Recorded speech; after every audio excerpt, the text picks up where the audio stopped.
It's really tough talking to other metal enthusiasts and enjoyers because there's always that weird band that they're like, oh, have you heard of this one? And of course you haven't, but they've got such a weird name they just want to share.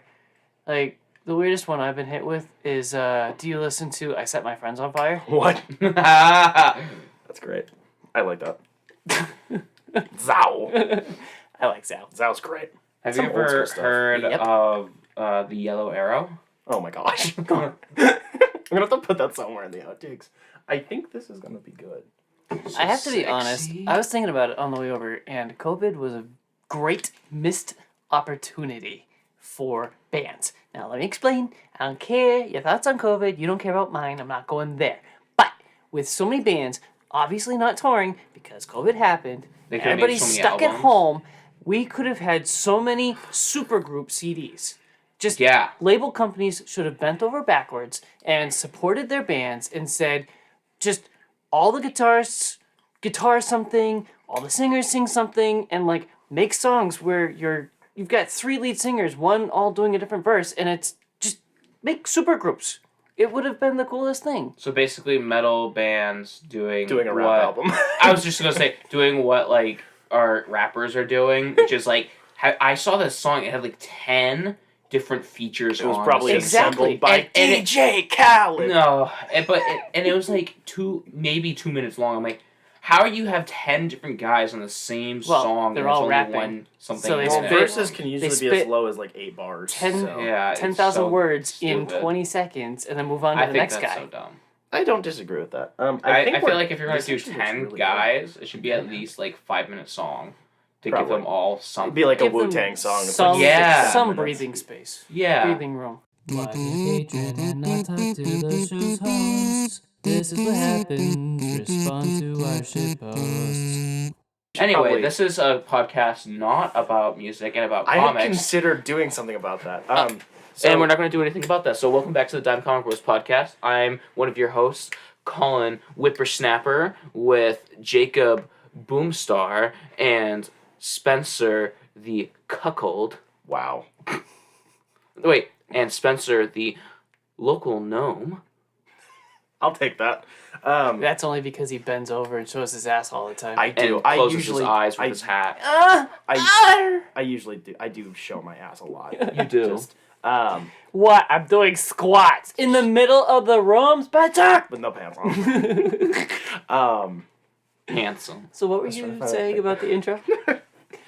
Yes, we are the Dime Comic Bros because we're all poor and we like sharing our stuff. We exchange our books and our movies. The movie we're about to talk about, we all hung out and watched because only one of us owns it because I'm a degenerate and I like my Blu-rays. We like saving money. We like talking about comics and comic-related things and Getting the biggest bang for our buck. bang your Bang me, buck. daddy. I mean, Oh my gosh. I've already been called a $2 whore today. True. I heart your anus. I said I would have done them for free. So It is true. You would do us for free. He's that starved I was for not attention. talking to you when I said that. Uh, We are talking about The Wolverine. It released in 2013. I was talking. Let me read it. It's my shtick because I'm the only one who cares. It's the 6th installment in the X-Men film series, and the 2nd in the Wolverine trilogy. It is a spin-off / sequel to X-Men 3: The Last Stand, another one of the stinkers. It is directed by James Mangold from a screenplay written by Scott Frank and Mark Bomback. Roughly based on the 1982 limited series Wolverine by Chris Claremont and Frankus Milleris. Jacob. It's Frankus Milleris for all It's things. Frankus Miller's. Also, Mark got Bomback. Following the events of The Last Stand, Logan travels to Japan where he engages an old acquaintance in a struggle that has lasting consequences. I hate these summaries. Stripped of his healing powers, Wolverine must battle deadly samurai while struggling with guilt over Jean Grey's death. I hate when they're not written by the people who wrote the movie. The Today's sponsor synopses are is so bad. Wikipedia. Yeah, it's always Wikipedia. So this we watched the unrated Unleashed edition, whatever the heck it's called. It's basically the director's cut. It's the slightly edgier one that has a little bit more blood and like 5 minutes of footage, and they say fuck a couple of times. But it's better. It's a whole more holistic movie. Whoa. Wow. So I've seen this a fair few times. I watched this in theaters actually. Yep. Same. Nice. Not me. It's the first time I fully watched it through. Very nice. First time I watched it was at my grandmother's house when she was still alive, and Did she come back in a robot suit? Yes. To this day, we still cannot watch a full movie at my grandparents' house without people talking over it. That's always fun. See, it's more fun when we talk over it because we're all memeing at each other and Yeah. mostly just talking about dick. Yeah, and then they're titties. trying to have like conversations about politics, but I'm literally just trying to talk about the Yellow Arrow. We're gonna leave that one alone. So this was a very large step up from the last movie and had almost nothing to do with it What's So Freaking Ever, and that's great. Thank God. Yeah, not Thank following the up Lord. on the sequel threads that one had left, thankfully. I really like this movie. I've kind of always liked this movie. I think my opinion might have gotten better with time. It seems like it's aged well. Definitely. Despite the ending, obviously, not aging well. The rest of it has aged pretty well. When I was 12 when this came out. I was like, I liked it because it was fun and violent, but like I wasn't like into it because I didn't like the rest of the stuff. You know, like the stuff. I've seen a lot of war movies, and I'm pretty sure this is the only one that I can list as actually showing a nuke being dropped. I think you're right. Yeah, like a lot of movies will talk about it and refer to it, but they don't actually show the nuke being dropped, and that's how this movie starts.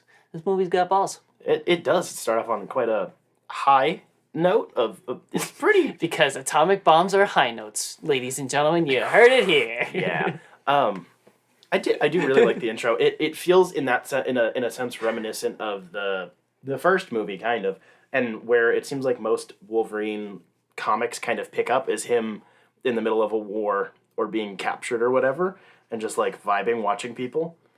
He just seems to do that a lot. Yeah. Stuck at the bottom of a hole. There's a hole in the bottom of this. Fuck. Oh, I have that song stuck in my head. I'm an idiot. My apologies. Colin, what were your thoughts on this movie now Give that us you've some seen stuff. it all the way through? I liked it up until I started getting confused on what was going on, which was the samurai, which I figured that, like, oh, samurai suit, that means that I figured the old man would come back, but, like, once I saw the samurai suit, the blueprints for it, I was like, oh, he's hiding away in the samurai suit. I knew that immediately. I just know that trope. And then I was confused because I was like, how is he getting the, like, powers back? Because the thing isn't inside him anymore. But, like, the drills into his... You're gonna take his bone marrow. That makes more sense, I think. Because that's where a lot of your, like, genetic data is stored, is in your bone marrow. That's why, because your bone marrow is what generates your red blood cells. Oh, I'm stupid. I don't know these things. Did you forget middle school anatomy? I forgot everything. That's fair. As soon as they said, congratulations, you graduated high school, I forgot everything. Well, yeah, I only kept the stuff I taught myself, actually. I then said, how did I get here? And moved on from there. Yeah. Yep. It's really surprising I have a job. Fair. It feels like I have forgotten about this movie for a little while. I don't know why. I might have just been very Wolverine or like X-Men out or whatever. But it's really good on the whole. The just in general, the directing, the cinematography, like the presentation, the technical stuff, it's all pretty good. It's interesting too that this movie is not afraid to take its time. There are some quiet moments for character building, and usually that's when I fall asleep. But this movie does it well. I don't know why. What I do like about this movie is that it's not trying to like retcon the first movie in the trilogy, and it's not trying to like change anything about that. It's just moving forward and being its own story. Yeah, like, you can watch this without watching like any of the other ones. Yep. It is always nice when stuff does that nice careful balance of we're not changing anything, but we do not want to work with what came before, so we're going to be carefully parting ways. I like that. So it's kind of like that's how I kind of felt about like the Suicide Squad. A little bit. It works a little bit like that. It works with like some of the characters, but it's not like trying to change anything. It's just being its own thing now. Yeah, exactly. Which is how I see the Wolverine movie. Yeah, and for sure. That's what I liked about it. Except for maybe the robot mech, I'm kind of okay with. I genuinely don't remember what how that really contextualizes, and I haven't read that series in a long time, so I don't remember any of that. But I don't mind the idea of the power draining stuff and whatever. That's like fine. Yeah, I like that. It really is just making it a giant robot is very dumb. Mm. And I felt like I don't remember her actual comic name, but the stupid poison lady doctor with the mutant with the tongue. She was weird. You could have changed. You could have done with what she did. You could have had other characters do that. Yeah, she's kind of like a character holder. It felt. It was like a. We need to have another mutant in this, and that's something that I appreciate about most of the Wolverine comics that I've read. Anyways, is they're usually pretty segmented away from other mutant stuff. Mm-hmm. Stop looking at my dick. I'm looking at your dick. I want to get those sweatpants. You are Me wearing too. gray sweatpants. There is no avoiding looking I think at I your will. dick. You know what? I'm gonna get all three of us sweatpants that say "Stop looking at my dick." Nice. Well, no, we should get some that say "Stop looking at my vagina." We do. Because I see girls wearing those like "Stop looking at my dick." I'm like, We Okay. should. Speaking of, we should go do some more promo photos around some different places because it's been Yeah. a year, but that's a different story. I just dig it. One of the things that I noticed on this, I've never paid attention to the music for this before, and I'm all up on that musical score shit. And I liked that they used traditional Japanese instruments, but not in the way to make it. Oh, we're in Japan. Let's make it sound like Japan. Like it's not some weird stereotypical racist shit. It's using it to like do it was Hollywood instrumentation, but with Japanese instruments. And that was cool. So it kind of felt like it's not like we are like we've lived in Japan or like we've been here for a while. It felt like it was not specifically an American, but just like an outsider, a foreigner coming into Japan. So it's like you already have your familiarity with yourself, and then you're coming into this world. So it's like kind of coming into it. Yeah, it was a nice blending of the two ideas without it being like it just you know when you hear stereotypical like very ethnically racialized music, like you can hear what it's like. We're in Mexico. It's orange. Yeah, like you get your Mexico filter. Yeah. In music, it happens a lot. Then we got our Japan filter. We go to Africa, you hear drums, like shit like that. They avoided that. They used the instruments, but in really careful ways, and I thought that was really cool. I'm pretty sure the racial slur you were thinking of for the outsider is gaijin. It's just American and Japanese, right? Just call him a Gentile. It's fine. Yeah, yeah. I'm a Gentile. No, We're you're all a Jew. Gentile. We're all Gentiles here. Yes. The only thing in this that genuinely didn't really work for me. Sorry. That was a missed foreskin joke. Oh, shut up. The one element aside from the climax just kind of losing the plot on the whole that just doesn't work as well is the romance wasn't great. I like the setup. I like what they did with it. I like how it works with the plot. I don't like their chemistry. There isn't much. They're just friends, dude. I wouldn't say that. It's more like they just like. because I believe don't quote me, but I believe the original run that this is based on, they were together for a very long time. I don't remember. She might have been his first wife. Yep. And it was a long. So they were together for like 3 days, and then she gets kidnapped, and now he's like really emotionally involved. Was kind of dumb. And that I feel like cheapens it into more of a she turns into more like an item than a character in that sense, and I don't really like that. And their chemistry is just a little weird. In the beginning, it makes sense because he's, flirting, angry, like he's just like walking in, just like I'm a fuck, and then she's like, no, I don't like you. You're weird and old, and like whatever, like that worked. But then once they start hanging out, it should have been a more gradual process of she does nice things, he does nice things, You just want another one of your 4-hour movies. Dude, this movie is 2 hours and 20 minutes. They could have done it if they had cut off 30 minutes of Ninja Robot. This is true. She isn't, I don't know. Gosh. Moving on. Dime. The Anyways, movie was okay, and it was better than the last one, and now we're looking forward to reviewing Logan when it comes up. yeah. This movie is absolutely worth its money. Oh, yeah. It's 4.5 stars, in my opinion. Wow. The robot at the end really isn't as long as I remembered it. It just feels long. Yeah, it feels long because it's dumb. They fall, and then they fall, and then they fall. It's basically recreating Cloud City, but... I give this movie a 3 out of 5.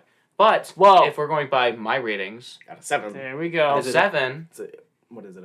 Is it? It's It's 4. like a 4. Yeah, it's a 4. What is it? That's not bad. That's not bad. Yeah, because so if we're gonna go by My 1 system. to 5, it's definitely a solid 3. Because I give Dark Knight a 4. Anyways, I'd give it like 3 cupcakes out of 2 oranges, dude. okay. That's not bad Moving at on. all. Yeah. Moving on. 3 over 2? Dang. That's But solid oranges division. over cupcakes.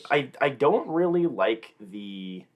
I understand the wanting to tie it to The Last Stand a little bit because it explains where his emotional state is, but because that romance didn't work in those movies either, and Jean Grey is kind of weird and bland in those movies as well, it doesn't feel very emotionally resonant. You could have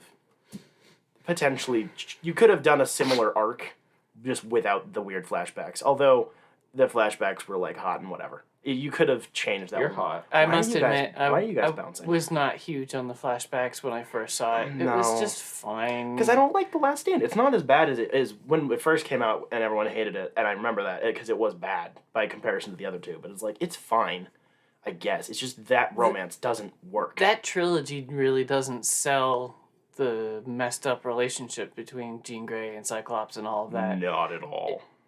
If It anything, just it just didn't- complicated it. it My made it- understanding for normies, because now I'm reading the comics and I'm like, I've got that stuck in my head and I Yeah. don't understand. It's weird because it simplified it in a bad way, which makes it more complicated. Like the comics, it's genuinely complicated. They go back and forth. It's not a love triangle. It's not a polycule either, but it's something weird. It's so. It is. But then in the movie, they're like, we're just going to make it into a love triangle. And the fact that Cyclops is never viewed as like a good character, basically. No, he's a cock in that. Oh, exactly. They make him a cock. Yeah, it's like, really? Because Cyclops in the comics is basically Captain America, but with an anger problem. Like, he's supposed to be a bit of a Boy Scout who can kind of go off. He's a little boring, but he has, values and whatever. So the movie's really undercutting that and made that whole dynamic really off. And that is, bleh. Yeah. So shall we, as Colin very clearly wants to do, and I don't, shall we talk about the Book of Boba Fett? I wore the episode sweater 7? for it. Jacob is wearing a Boba Fett Christmas sweater. It's very nice. I'm so Very proud nice. of you. I love It's got it. some mythosaurs on it. Yeah. It's very nice. So, Colin and I have already had a very strange bickering debate about this, so we don't need to get into that at Because all. we will actually get into that. Oh, God, I don't Because want to talk about you were it. not paying the fuck attention to what I was saying this entire time. We got a Rancor. Jacob, give us your thoughts before Colin and I kill ourselves. Yes, I want to get all my thoughts out and then leave for the argument. Rancor was very cool. It was nice that they brought him back. It was very badass of Boba Fett to ride him around and kill shit with it. I was a little upset when Cad Bane threw a little flamethrower in his face because the Rancor turns around and puts an arm on like a bridge or something, and I thought he was gonna rip the bridge off and throw it at Cad Bane, but no, he just ran away like a bitch, and He is that a was baby. annoying. He is a baby. He is No, a baby. I get that, but it was like the Rancor gave up too quickly because the plot needed it, and it was kind of annoying. Yeah. Black Chrysanthemum, I was ready to just watch him destroy stuff, and he was a wet noodle. It sucked. That was probably my biggest complaint about this whole episode. I loved the episode, but Black Chrysanthemum was treated very poorly. They killed my space pigs, and no one gave a shit. I'm with you on that one too. Fair. They were a necessary sacrifice for the plot. Solid enough wrap up, as in they didn't tease Book of Boba Fett 2. They don't really know or didn't really say where they're going, and that's fine by me because honestly, overall, the season was just kind of blah. I'm pretty bummed that it was so much Mandalorian. I'm bummed that.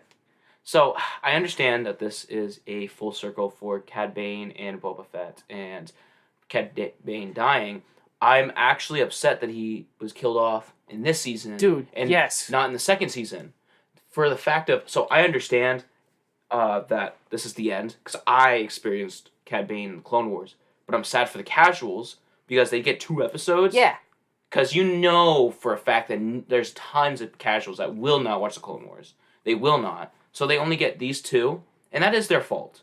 But if we're going to go on this rule of, for the casuals, or what about the casuals, or the casuals aren't going to understand this, we should have at least, he should have like maybe died halfway through the second season, or at the end of the second season instead of just have 2 episodes of him. I wholeheartedly agree. And I was really hoping for just a shot of him in a back to tank or something. Just a little glimmer of hope that he's not done. Because I want more. I really loved how he was just made into live action. It was done really, really well. And I want more. Yeah, how he looks also grew on me too. Like I genuinely like this. Like he actually genuinely seemed like terrifying. Yeah. Like he seemed like a force to be reckoned with, and that's why I wanted him more. Yeah. And I wanted more of him. Yeah. And not have him fucking die. Kill. I think. Where were you when Cad Bane kill? Oh gosh, I think. So I'm fairly confident we're not getting a second. I think this was supposed to be a limited thing, and I think they're going to drop it. Especially because it's clearly not doing super great. They're probably not going to renew it. They're just going to keep... Because Boba Fett's arc is over. Like, there isn't much else to do here on Tatooine in most of the stuff. Not now, for sure. So I think a way that they could have done that, because I do agree, I've always loved Cad Bane and Boba Fett's dynamic. It's great. I think, one, we're going to get more of it in Bad Batch, because Cad Bane's already in Bad Batch, and we have a lot of stuff with the clones, and I think that they are probably going to do that. Well, yeah. But, obviously, that doesn't mean that they should have done more more in this show, because the casual people are more likely to watch live action stuff. I get that. I think they should have had fucking... yes, they should have fucked. Yes. They should have had Cad... Sex.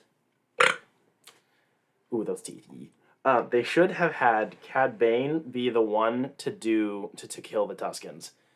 Even if he was still on contract, they could have reworked how all the reveals work. But if he had been working, at least been shown to be working with the Pikes earlier, I think that would have been cool. Or he could have been third. He should have been shown at least earlier, yeah. He could have been a third element. Like, you know how in Civil War, Black Panther is technically on a side, but he's more like kind of like a rogue party? Yeah. It could have been more like that, whereas Cad Bane is making this a personal thing for whatever reason, because they've always had beef and stuff.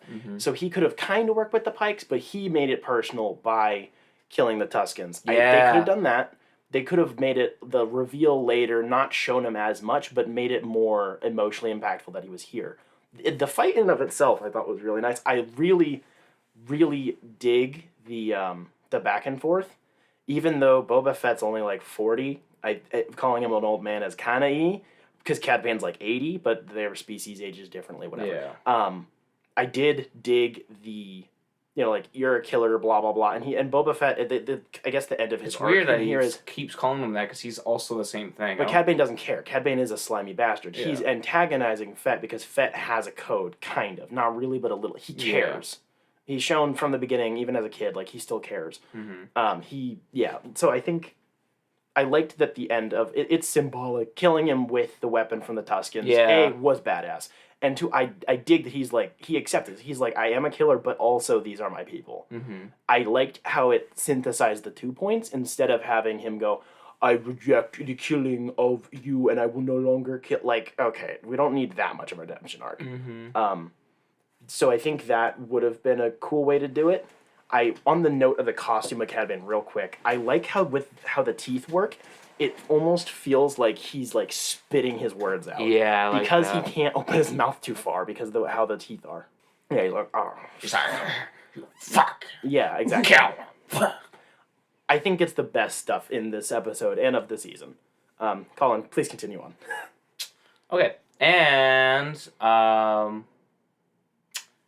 Grogu coming back with the shirt, and that whole scene was just so amazing. And then Grogu needing the zoomies. He's just smashing on the window. He's just gonna break it and go into space. He's like, I love that. I might be psychotic and dumb, but it sounded like when he was squealing and he jumped up to jump into Mando's arms. It almost sounded like he said "Dad," but that's me. I heard that that's too. That's me reading into it. I think. I thought all of that was really cute. Obviously, it's nice to see the puppet work again. Even I like how I think Colin had mentioned that you were getting not nervous exactly. You were thinking that they're going to start doing more CG work instead of having the puppet because he's gonna do more stuff because he can like jump now. Mm-hmm. They jump now. Mm-hmm. I like how they're like, no, we're gonna like yeet the puppet up, and it looks Yes. like shit, but it looks like a puppet jumping. I love that. I like it. It's I good. love that. I don't want to see him move around a lot. But I like how they went. They continued the Baby Yoda has, I don't remember what the power's name is, but he can like work with animals. I like how they brought that back. It was cool. It was set up well. It was adorable when he pulled the plug, like the bolt off. Yeah, so yeah, he rolled yeah. backwards and screamed. That was I hilarious. love that Mando gave him the little ball before he left. She's like, "Here, have this. I'll be back." It's like, Be like, "I love you." It was like giving him a pacifier. Yeah, almost. literally. That was cute. I loved that.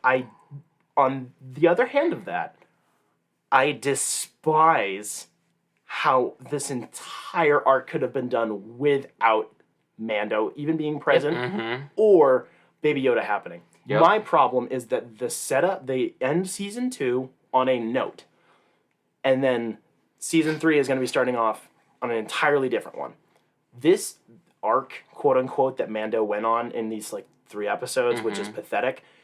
You could have had Mando in this show just doing his. He could have been here the whole time, being angry and sad, and you could have left him alone. Mm-hmm. But they had to put the damn baby back in, and they had to put in Luke, and that's, I think, what makes me more upset, because they changed the status quo in a more, not lazy, but in a very quick, haphazard way. They're like, shit, we gotta get back to the baby. You know, Yeah, it's like, I wish they didn't do that. 'cause they could have Or even we could immediately... have even waited for the baby until season 3. Literally, that's what I'm thinking, is you could have had just Mando, he's like, oh, shit, we gotta go get muscle. You have most of the Mando episode where he's just being angry and fighting. You could have left that alone.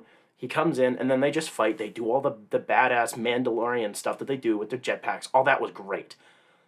Just the stuff with Luke and the baby should have been saved for the beginning of season 3. You could have front-loaded it. It's just Luke and the baby for like an episode or 2. Then we bring in Mando. Then they get the early part of the third season. You could have gotten the kid back, but doing it in the spin-off is stupid. The point, I think, that you're kind of dancing around is that this show was really heavy on all the bounty hunters. So they cut the bounty hunter stuff with a lot of Mandalorian Luke baby stuff. Yes. It just cut all that stuff out, and you have a great show about bounty hunters doing bounty hunter stuff. Yes, basically that. I also want to talk about the modders real quick. Oh boy, here we go. So- I'm leaving. I'm pissed off Okay. Just because go. I want the modders. You know this. I like the modders especially after what is it? Especially after that scene where I got to see the guy who actually mods them. Yeah, I like the guy him. with the He yellow seems like dreads. the only validly badass guy, because this is how they have them written. They have these characters written to be badasses. They are meant to be the badasses, or some young badasses. But they keep throwing them in really shitty situations, and they keep directing them to look like retards. To do stupid-ass spins, to get their friends almost hit by a blaster to do that spin. Because Black, whatever his name is, I can't pronounce it. Chrysanthemum. Chrysanthemum? Yep. Black Chrysanthemum almost could have gotten his arm shot by that spin because he pushed his arm up like an asshole to do that dumbass spin. And then he comes in with his, not even holding his gun right, and shoots one guy and then gets thrown off. That part's fine, but he only shoots one guy as he's doing that. And then we see this girl, the other girl, just talking most of the time, shooting with her stupid ass gun. I hate when they give. This is like, this sounds like such a feminist thing, why does she have a small gun? But I think anyone with a small gun looks retarded. It looked so like the cricket from Men in Black. Yeah, like, if this was done on purpose, that's fine, but you need to give them, like, this little story arc of learning how to be what they want to be, like, be badass. Because we got that in one episode of Mandalorian, episode 5, with that kid, that gunslinger. Yeah. Okay, so the thing is, he wanted to be this badass, and you could see that, and he had more character in one episode than all these kids, all these modders in this entire fucking series. And I actually wanted him to stay around and, like, maybe have a redemption arc or like something going on, I still wanted to see more of him, even though he's such a piece of shit. I don't really disagree with most of that, to be honest. On the greater picture end of it, Because we could have had the modders or not had them in this entire show. They brought no purpose really, other than Mando or other than Boba wanting a family. So I think that's more where my problem with it comes. If the execution's messy, I'll get over it. But the bigger part of it being Boba is he's choosing to settle down, I guess, basically, with like a chosen family, blah blah blah. Not necessarily family, like No, yeah. my brothers and it's just like a group of people that he can like stay with and he'll be fine. And being the major domo would make sense for that. All that works. But the fact that the only characters we really see on the ground, like the quote unquote normal people, are the modders pretty much. And they don't, they're not getting a lot of personality. Part of that might be because there's so many of them. You could have cut them down to a few. I don't know. It's not like there's so many of them. They only really talk to 2 of them. They don't There's so many use the screen time effectively. They could have, yeah. So the thing is, you don't have to give them all personalities. No. At least the 2 that you're showing. Right, the bigger 2. You could have done more. Their names are dropped, but I don't remember them because I don't care. Me neither. I don't even know their names. There was a line which had 2 things that I wanted to note in on. When the female one is like, I grew up like right around the corner, like I know the area, and that on the one hand that does get rid of my theory that they're like recent, like basically immigrants from Coruscant. So that they're supposed to be locals. They live in the city of Mos Espa, not not sand, whatever that slur is that they used for the people who live out in the desert. But on that note, that's something interesting of these people know the ground. They've been here before. They've lived here. They're young, but whatever.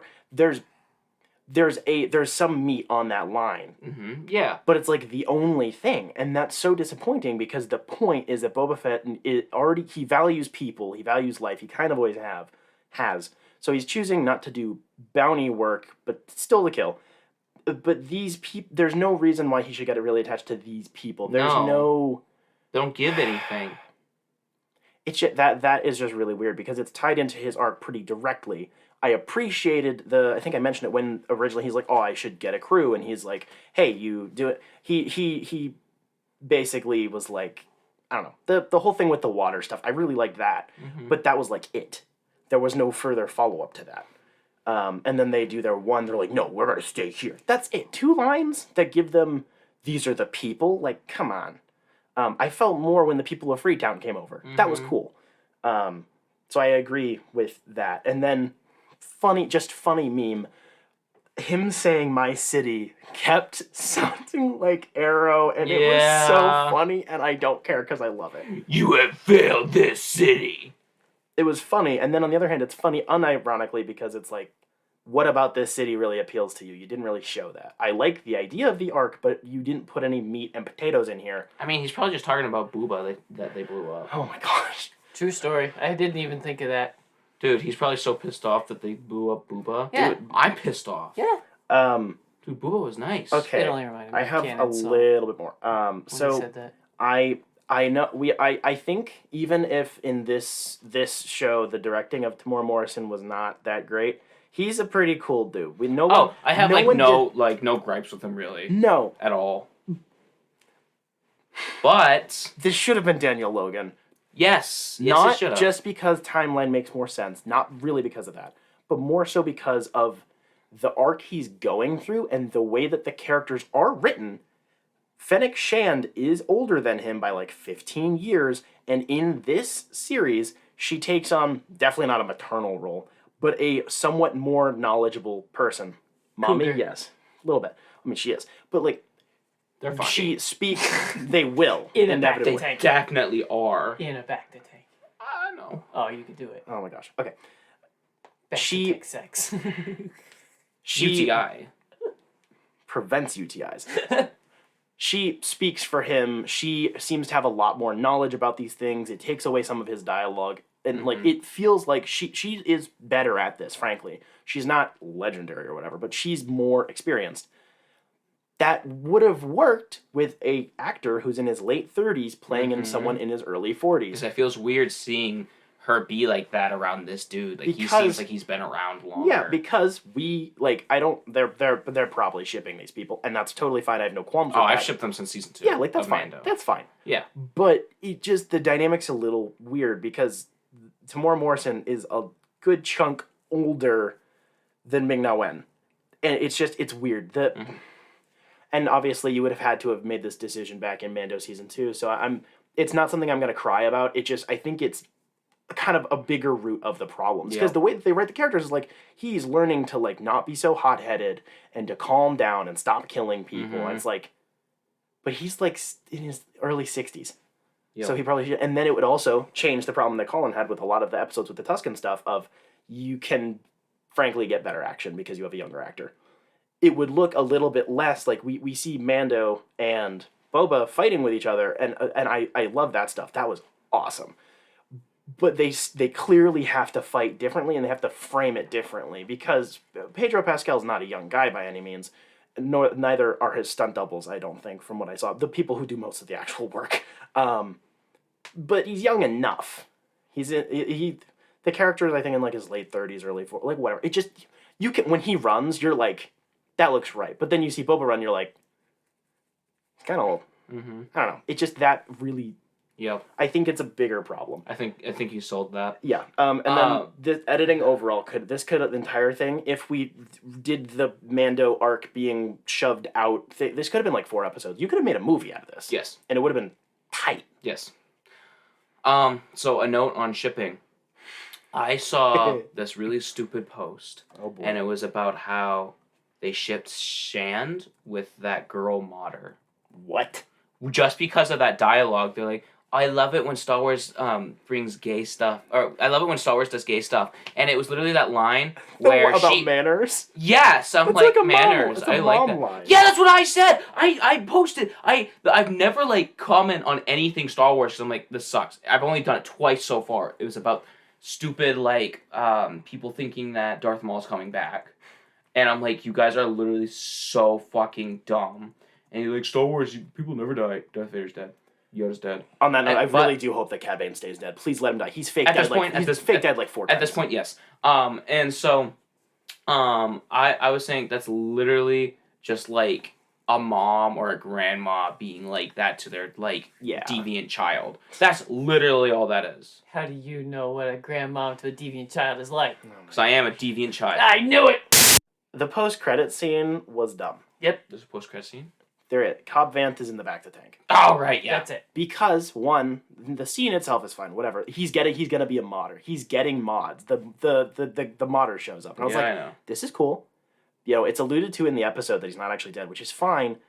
I figured it does anyway. that thing where it's like, this is content. This is main meat and potatoes. This is my penis. Why would you cut it off and then put it as a tease? Because it's not teasing another show, it's not teasing a movie or a second season.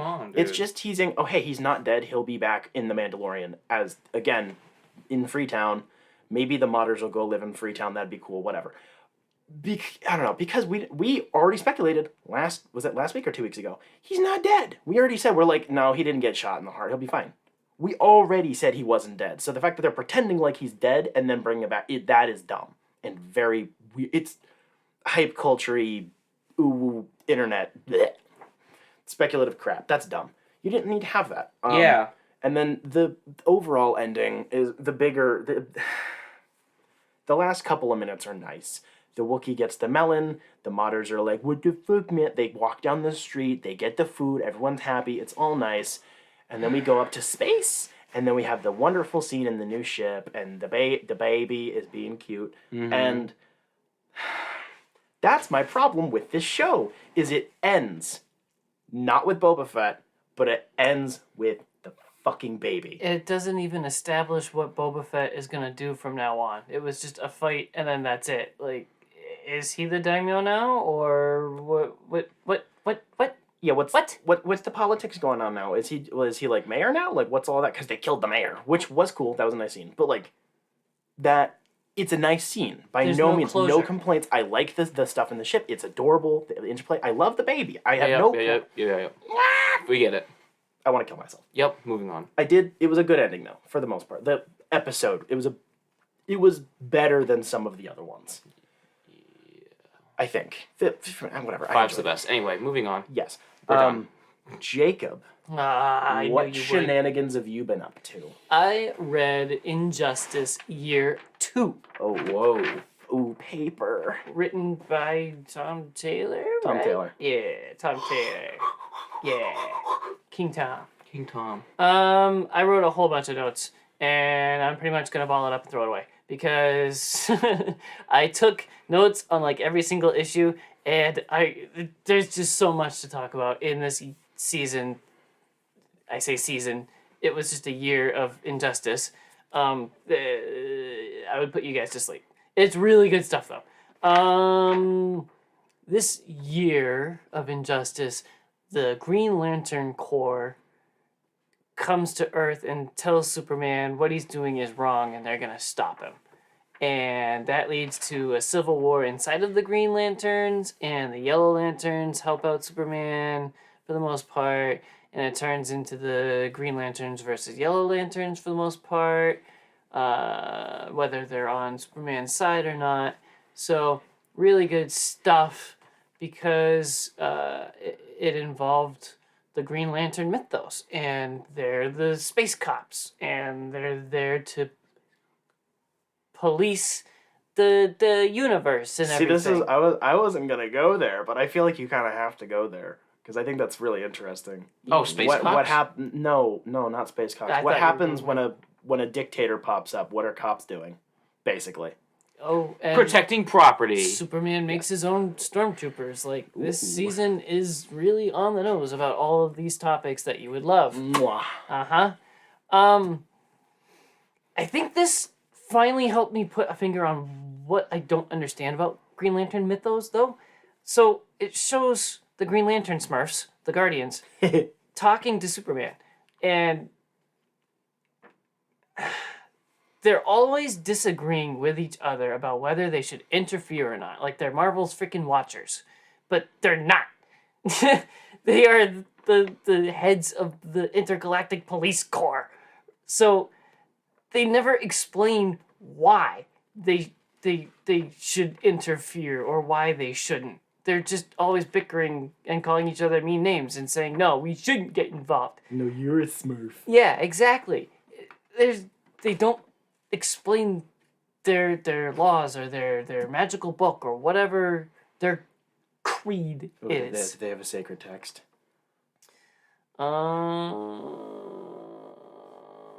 It could have been really perfect in the scenario. They obviously don't want to become what Superman has or something like that, but they want to stop tyranny or whatever. So many cool ways that this could have gone, but instead it causes a civil war in the Green Lanterns. They also came in with the moral high ground until they blatantly tell Superman that they allowed Krypton to be blown up.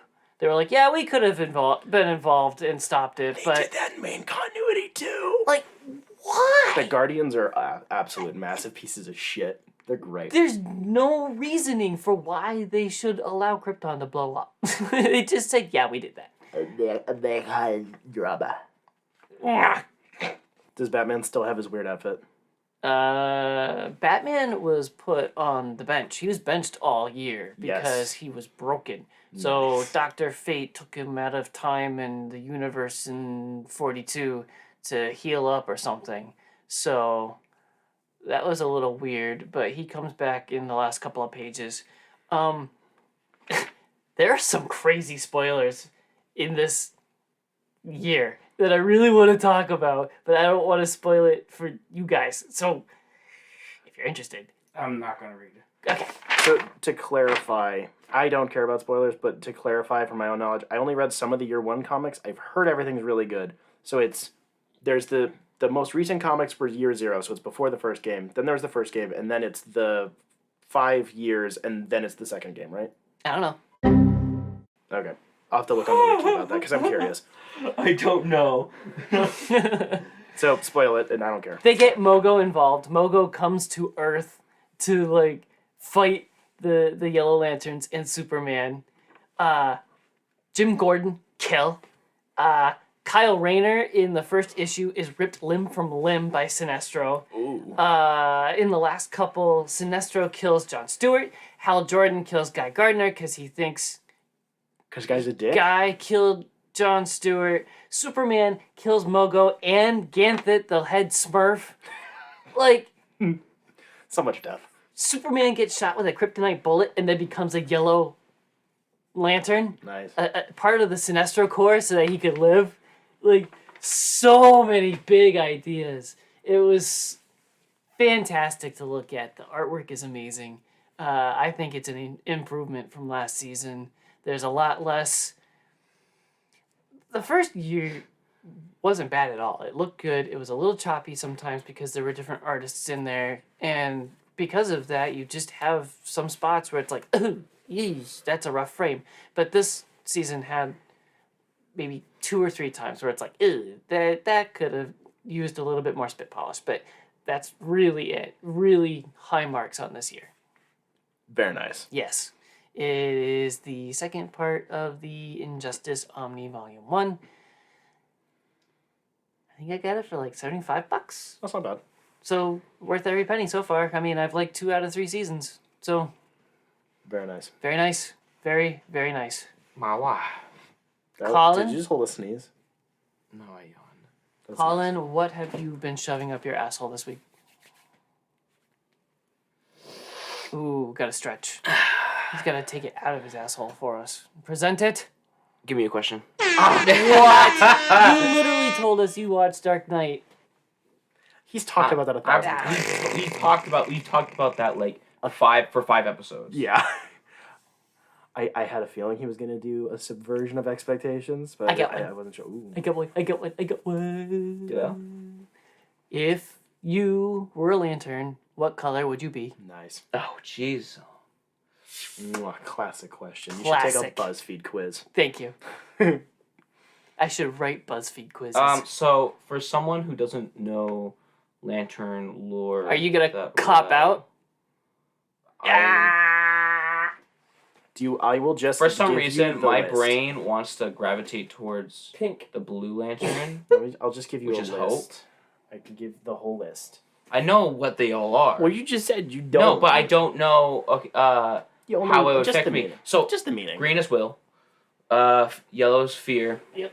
Blue is hope. We got black is death. White is either life or it's all of them, right? It's both, basically. Yeah. Okay. It's being and then God. red is rage. Orange is greed, and there's only one orange lantern because of the greed. Yes. Magenta. There Sex. is magenta, which is love, Well, and then it's there's Star indigo. Sapphires. Yeah, and indigo Is compassion. compassion. Yeah. So maybe it would be. I wouldn't say green, because even though I've been told it might be green, I don't believe my willpower is that strong. I don't think it would be fear, and I don't think I'm that angry that it's red, because I know Spencer would be red. Oof. You're either red or green. Thanks. I I don't know if that's a compliment or not, but I'll take it. wouldn't be orange because I'm not that greedy at all. You don't want to be the little Gollum man? No. Aw. You could be black. I wouldn't be death. I wouldn't be life. You can't just say that. I wouldn't be love. So it boils down to either indigo or blue. Yeah, it probably would be. And I think it would be more of indigo. Because I see myself as a compassionate person. Even when I shouldn't be. So I would take myself... I would say I'm indigo. You have fallen for my trap. Now you need to draw yourself as an indigo lantern. Fuck you. Now I gotta draw us as lanterns. That isn't a bad idea, actually. Anyways. Drawing us as lanterns. That would be kind of cool. And then coloring it. Oh What- my God. You would be... Oh, I'd just make you pink. I'd just make you I- love He lantern. can't. He's not a woman. With the They have to be deep women? V-neck. Is that how it is? It might have recently changed that because that's a little yikesy. But yeah, it was Star Sapphire because they use. I know they, she was... They ultimately end up using. She just needs a mother of all bonks. all of the Star Sapphires. Basically, they more so use lust as a weapon than they do. It's not actually love. That's more compassion. It's a whole thing. Okay. Well, yeah, I know. I figured that, like, They're compassion. also doctresses. Exactly. That would be kind of cool, though. That would be kind of cool. Have a nice sticker. Spencer. Mm. No. What? You Yes. said I was pink or indigo or freaking Magenta. seductress, Yeah. but You he are. said I can't. Yeah. I said you can. Okay. Well- What color is he? Wow. He kind of He'll already probably said. just be red, rage. Oof. Dang.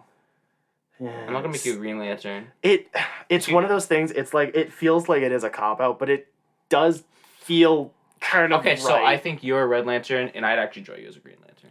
Because he's got such I a was only rager. doing- I was He's only- got such a rager against everything. I'm so tired of. I'm gonna kill myself. It's not a cop out. You literally are so fucking angry all the time. Well, yes, it's more. I don't mean necessarily in what lane makes more sense. I mean what the core ends up doing is basically just being a massive murder army. Yeah, I know. That doesn't feel. I wouldn't do that. That's That's the pretty difference. badass. That's the difference. We Just saying. never know. I'm more of a. Let's be honest. I'm more of a Guy Gardner. Sometimes he's red, but he's usually green. Anyways, We never know. shut up. You never know. I've got the goatee. I could be yellow. You just want to Dude, be. just a yellow lantern that just can't help but laugh at literally everything. That's a way to spit in fear space. Just saying. So, Anyways, so on on the Injustice note, fuck. oh yeah, I'm gonna do it. I watched the Injustice animated movie. Oh my fuck. But what? I'll let you say. Oh it. my fuck butt. What? I do want to talk about one scene because I remember seeing it. Okay, But so you do your I thing. watched this on HBO Max because one, it never really looked that good to me, anyways. Yep. Two, once I heard it was bad, I didn't want to pay for it, and also I think the way that they did this was dumb, so I didn't want to give them money. So I watched it on HBO Max basically for free. It came out last year. This takes inspiration from some of the more recent comics, as well as some of the, I think, the year 1 and year 2 comics, as well as the first game. It's messy. It just, okay. This thing isn't even 90 minutes, and it condenses so much. It is a horrible idea. Basically, I don't know. Okay, I can't even go through the story. It's dumb. We all know what Injustice is. There are some cool designs. I will give it that. I think Batman's suit looks better by a long shot compared to the other ones. I do like the Dictator Superman having a collar. I don't know. I like that. Even the armored Flash actually looks okay. Some of them are weird. Like the cyborg design is so beefy, it's not even funny. But like some of them are dumb. But there are some nice designs. The voice acting is really 50-50. There are a couple of performances which are really good, being, I don't remember any of their names, obviously, because I'm dumb. Harley Quinn, Green Arrow, and Superman all stand out. Harley Quinn was a good little bit of an impression, a little bit of something else. She's annoying, you want to smack her, but also she's funny. Like, that nice balance. Yep. Green Arrow was awesome. Harley is far more balanced in the book. She's. Yeah. I mean, the character is a little bit annoying at all times. No, she's supposed to be. It just has to be a good balance, and it balances so well in the books. Yeah, I like it. She was fun. Fantastic in every scene. She's with Green Arrow for basically all of this movie. Yep. And Green Arrow is freaking great. Their dynamic is weird, but funny. And then the performance of Superman, who ends up doing 2 Supermen in this movie, who are voiced very differently, and I really appreciated it. But basically everything else is mediocre to bad.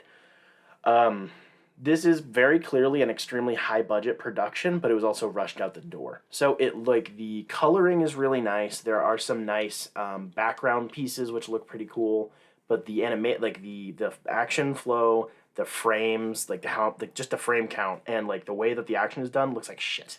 So you're saying it was 24 FPS and not 60, or I'm not saying that the literal frame rate was lower. I mean in the amount of panels they drew. Oh. It's choppy and not in a good way. Not like Gotcha. anime. It just looks like crap. Gotcha. It's really weird. Half of it takes place in a field. Half of it takes place in nondescript city locations. There are no civilians. It's really dumb.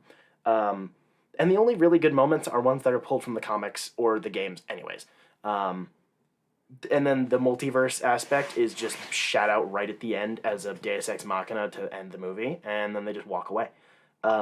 There is one thing that this sparked in my mind that I did find very interesting. Apparently, it seems pretty controversial that, this isn't really a spoiler, Damian accidentally kills Nightwing in both continuities. I actually find it interesting because Damian is a dumb hothead, whatever. Tim and Jason aren't around right now, and they're not even in this movie at all. But the idea of those two having their back and forth, and Dick being like, dude, you need to chill out, and like whatever, and Damien having the moment of like, because he threw fucking stick at Dick's head, and he freaks out because Dick always like blocks it or catches it, and there's just this moment of it, like Damien freaks out, and he's like, he always I don't know, it hits a couple of heartstrings, and it's an interesting concept of how Batman reacts to that is really indicative of what your writer wants to do with him. Because I can personally see Batman having basically any reaction to that sort of a scenario. Mm-hmm. His first child just died, but it's not actually his child. By the hands of his blood. Oh, but of his actual child. But the one that he barely likes. Obviously, he loves Damien the most because it's his own son, but everyone hates him, including Batman. He's a little shit. Mm-hmm. This is before he turns into like a normal dude. Mm-hmm. He's a piece of crap. He's a murderous asshole. But also, he's your literal child. But Dick is the one he has the most real attachment to because he spent the most amount of time with him. That's the one who he's most... That's his son. Mm-hmm. And I find that really interesting. And in this, Batman basically screams at Damien, shoves him away from Dick's body, which is a reaction I can definitely see him having. And then he just gets pissed off. Him and Damien never talk about it. Another reason why this movie is dog shit. But like he just basically starts punching a wooden, like a dummy, and then Catwoman comes in, and that was a nice moment of Catwoman like actually being there for him for once in her godforsaken life, and allows him to like literally have a mental breakdown. That was nice. It allows for storytelling. I've never seen Batman cry. It happens, but it's usually in like a stressful. I'm talking about like animated live action. We've never seen him cry. I don't remember, honestly. I know for a fact we've never seen him cry. Yeah, whatever. It's one of those things. Most of this, as far as I can tell, Except is for, like, pretty... comics, obviously. Yeah, it happens a lot in the comics. But I want to say it happens in Batman Begins. Nope. It does happen in Mask of the Phantasm. But anyways... oh, shit! It doesn't matter. Point being, it opens a door for a lot of cool opportunities that they never take. They don't go anywhere with it. They don't evolve him very much. They don't tell any interesting stories, and that's more disappointing than anything else. We'll never watch this again. Piece of shit. The cover is more entertaining than the entire movie. Jacob, what else you got?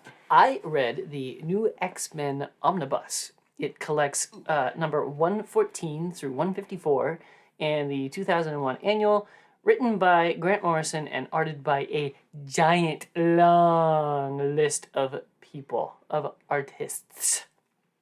Not autists? Artists. The story is kind of complicated. So it involves Cassandra Nova, you got Trask's mutant-killing tech, you got Emma Frost loves Cyclops, loves Jean, but not really because they love the other one, and all that confusing crap. You got New Mutants that have powers that kind of don't really make any sense, but they gotta go to Professor X's school. It's a portal, but it's in my butt. Yes. All right. There were several issues revolved around a dude that looked like a chicken abortion, and he had like no powers besides inseminating the flying chick. What? Yeah. Wait, what? Okay, that's weird. It was really weird. I was waiting for him to have some sort of breakout power in the midst of a fight, and that would be how they win, but nope, that didn't even happen. He'll have a breakout of acne, and his acne is filled with acidic pus. Yes. Whoa. The annual was really, really cool because you read it horizontally. The whole thing was horizontal, so it kind of looked like a centerfold poster, but that's the whole book. So that was really cool. All the pages were widescreen. Ooh. Number 121 was memorable because no one talks until the last panel. So in the issue, Emma Frost and Jean Grey go into Professor X's mind to figure out what's going on, and they're just walking around the mindscape, and they're like signing to each other, but there's no words until they come out, and they're like, "We know how to fix Professor X," or whatever, something stupid. Professor Sex. Yes. Number 142, Cyclops and Wolverine are at a strip club for the whole issue. Oh my. That was definitely something I did not expect to see. This run was pretty racy. There were several shock value. Oh my gosh, they said that, or they showed that. Like, It's only rated T for teen, but Jacob saw a nipple in a comic book and he doesn't like it. no, there weren't nipples, but Oh, dang. There's some camel toe going on. No. Oh my gosh. like several times that Emma Frost seduces Cyclops, and it was amazing how far they went to show it. The last 3 issues jump way, way, way into the future, and it felt really out of place. I had a hard time paying attention through the first half-ish of it because I was like, I don't understand why this was included in the omnibus. It has nothing to do with what just happened. I just want to finish the book. But then they wrapped it all together, and it was nice. The whole book doesn't seem like it's going... It just feels like they sliced out a section of a run, and it was kind of doing its own thing. But at the end of the book, you realize that section is all connected. It's one big storyline. Is it interlinked? It's all interlinked. It's fantastic. Very nice. If I went through everything that happened, it would sound like typical X-Men fare, but this book is really interesting. Was there a fastball special? At least one. Nice. Great writing and great action. Sometimes the art was a little wonky. Faces looked kind of like microwave Play-Doh. Bro, you don't like microwave Play-Doh? I don't like it in my comic books. I like it As- with He coffee. likes I it in his don't tummy. like it as Jean Grey's face. Why not?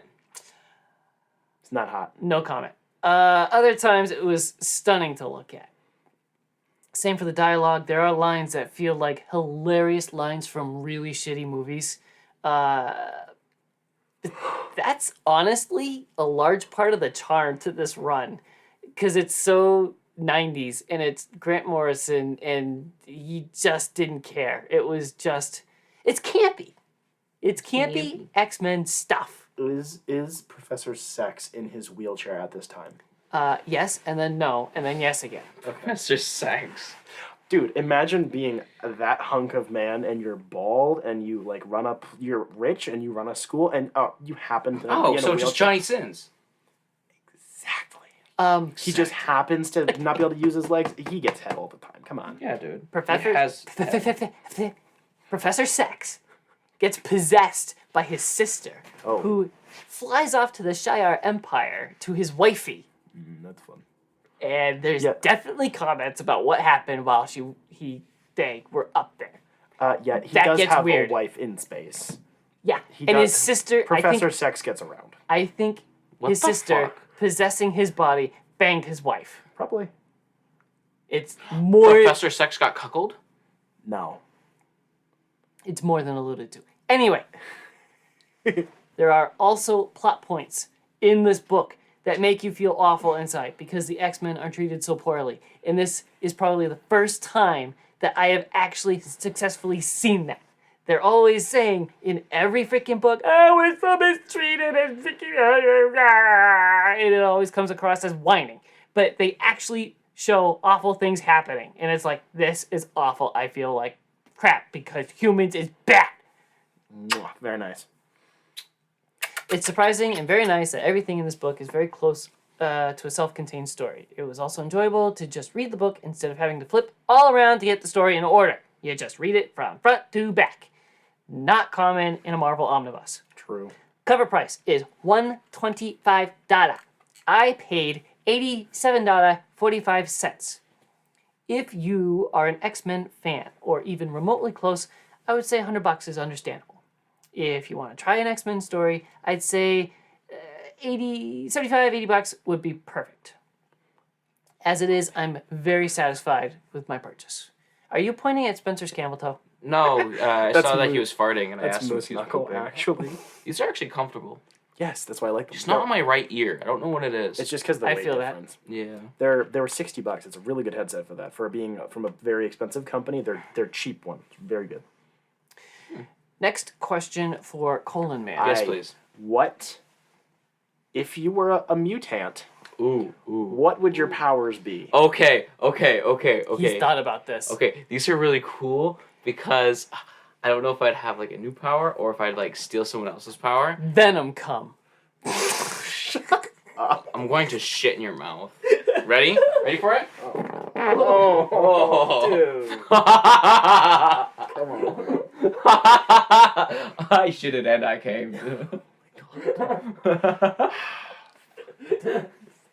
I would love the power where every time I fart, there's a giant BAM, and then I teleport somewhere.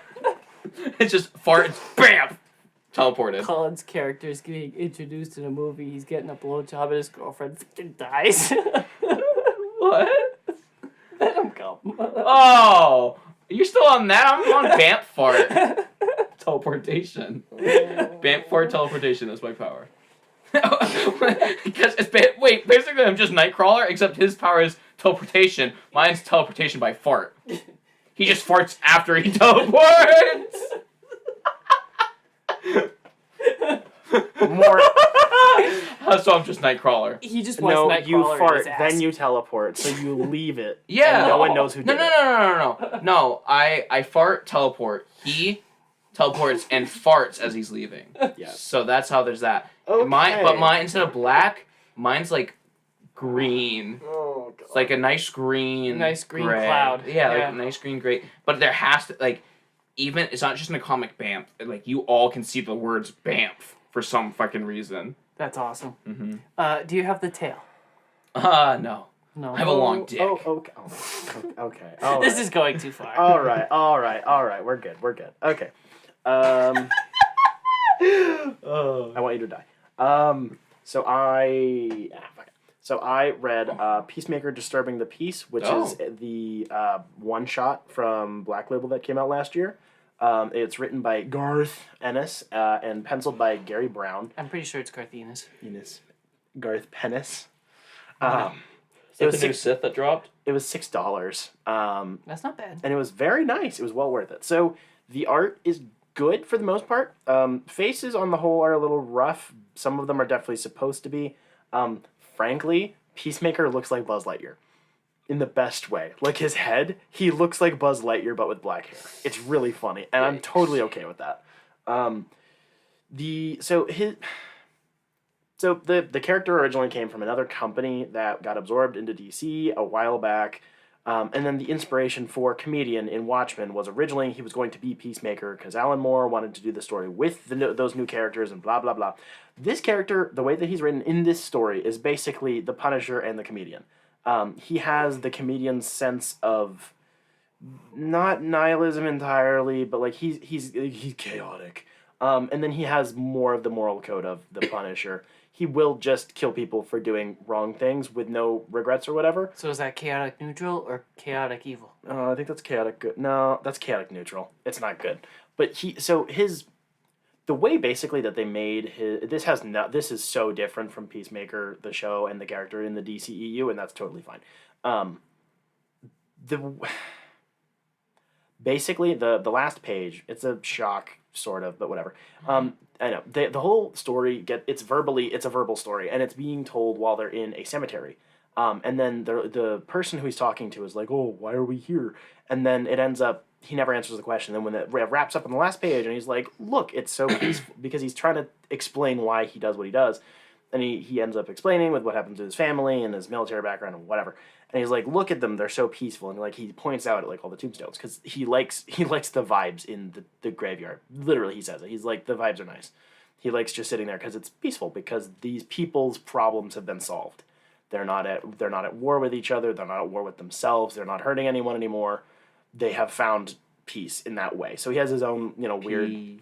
Yeah, he has his own weird twisted moral code, whatever. So it has that Punisher-esque, I will kill you for like basically any large infraction, but he has less of a passion about it. He's pretty dispassionate. He doesn't, I wouldn't say he doesn't enjoy it. He's more of like he has a dry sense of humor about it. He pulls some funny things. He's listing off. So like Judge Dredd or RoboCop or something? Not that dispassionate, somewhere in the middle. Okay. So he's basically scaring the woman who's interviewing him, and he's like, "Oh, I know this thing about you and this thing and whatever," and he's freaking her out. And then at the end, he's like, "Yeah, and you really need to return those library books." And she's like, "I swear, I'm going to." And he's like, "I'm joking."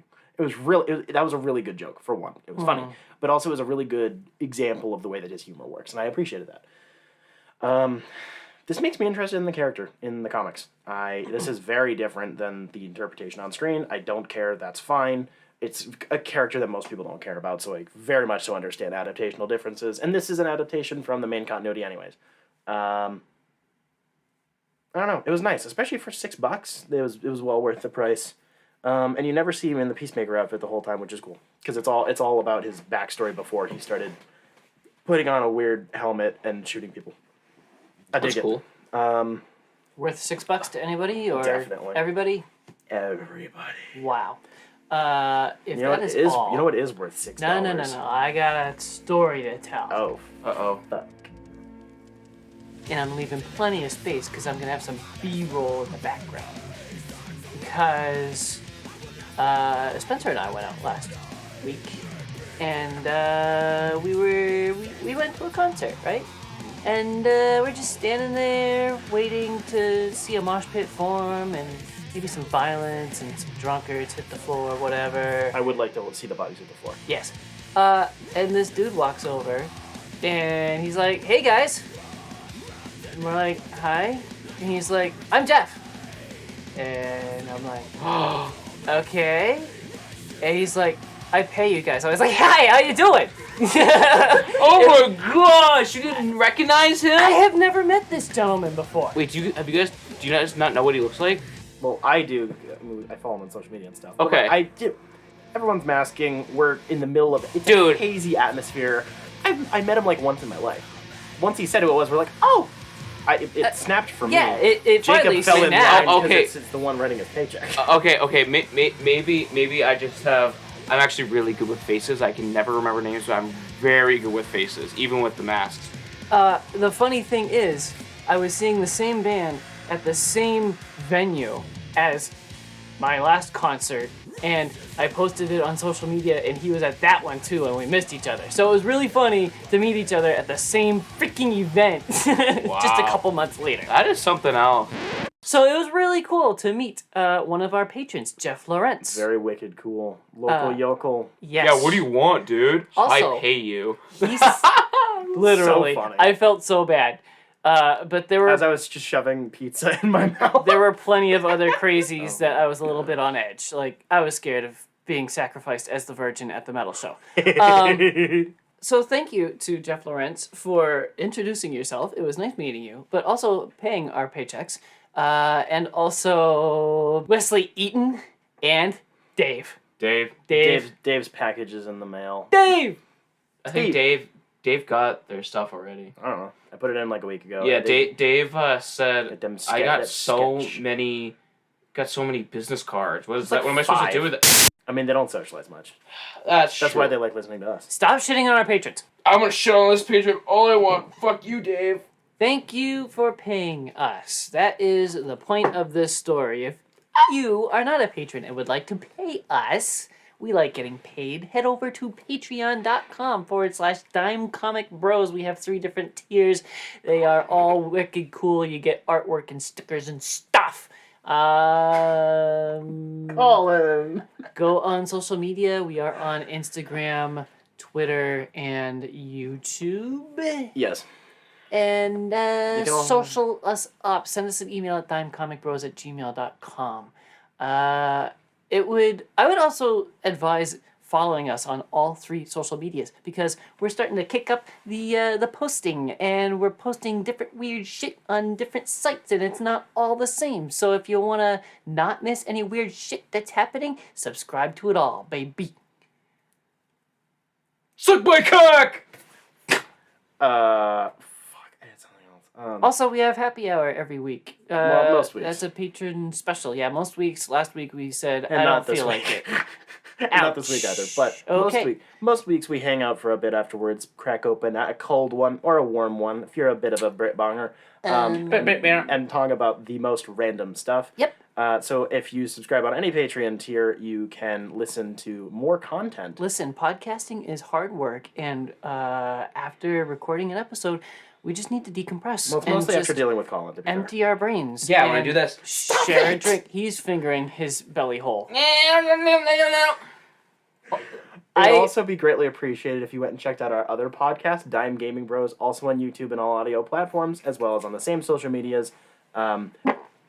We just put out a new episode this month. It is a monthly podcast. So we just put out an episode where I talk about Doom 2016 and Jacob talks about Mass Effect. So if you like gaming or if you like listening to our voices, go check it out. Or if you just want to support us or whatever. I have to be honest, I almost died during your second review because I was still on VenomCom and like that is actually a useful power because What? Colin could fight enemies with VenomCom. He would just have to beat it in front of his enemies. Just like this. Colin Or can't. just like, Colin, you can't pee near other people. You definitely can't jerk it and then nut. You never know, okay? Okay, I think we're done here. Next week we will be talking about the news. And we don't have a TV show until March 30th or something. Yes. So, So we that have a means few- we're having a break and we're still only going to do 2 topics. I don't Yes. think so. Nah, I think we should take Because a break. if we don't do that, it's not an actual break. It's true. All right, So we'll fine. chill for a little bit. We'll have 10 minutes less each week. Ooh, woo, who cares? Yeah, so next week, news, stuff. Listen, See you then. Colin's about to... I love you, bye.